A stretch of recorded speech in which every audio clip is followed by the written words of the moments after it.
January 9th, 1997, Richard Glossop was just working hard and spending time with the people that loved him when, bam, he was arrested, convicted, and sentenced to die by lethal injection for a murder he did not commit.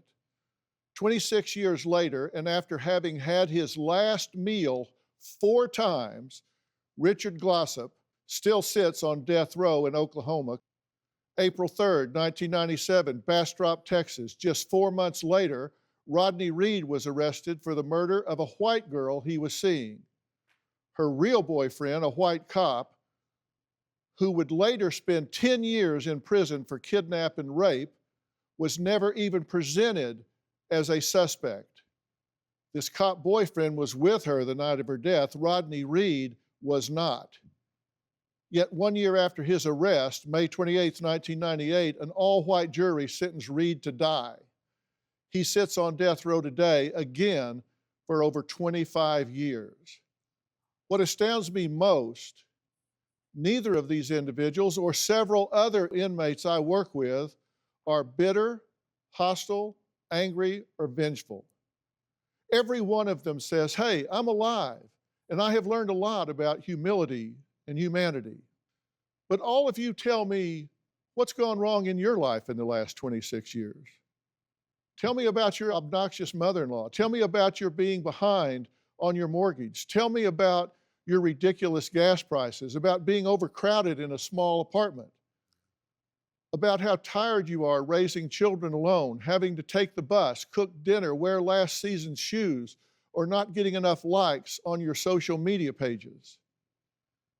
But if you tell me that, then tell me what a blessing it is to not exist in a tiny 6x8 cell with no window, no one to talk to, no open door, or how blessed you are that death is not waiting outside your door to choke the very life out of you when you know you did nothing wrong.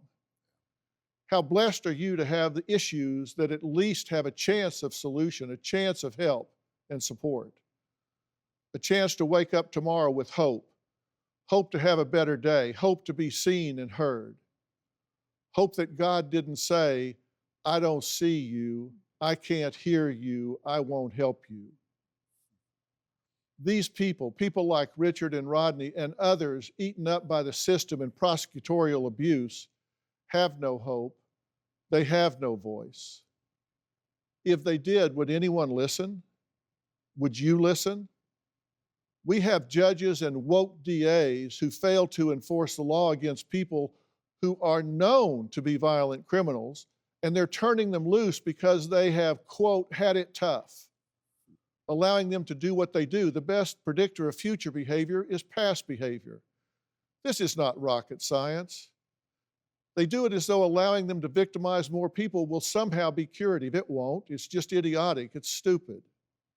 Ask Elizabeth Gomes, attacked by a repeat violent offender, released within hours of another arrest, or Olympian Kim Glass, or Assistant District Attorney Irene Lee, both attacked by the same repeat offender.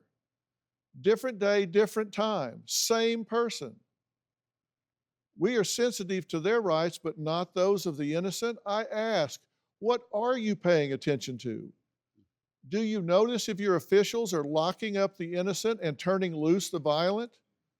Are you substituting common sense for woke, bleeding heart theories that seem high-minded but don't work in the real world? Do you care about results versus in vogue policies?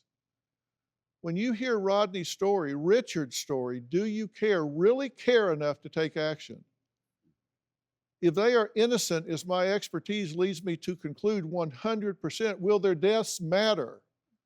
Will you even notice when they splatter against the windshield of your life? Will you be more concerned with someone appropriating your culture as opposed to them being erased from their own culture completely? Or maybe someone falling behind on the can't say that list. Do you care? Can you say, I see you, I hear you? You may have been told you do not matter. I say you do. Do you have a story or a question for me? Click the link in the description and tell me what in the world is going on.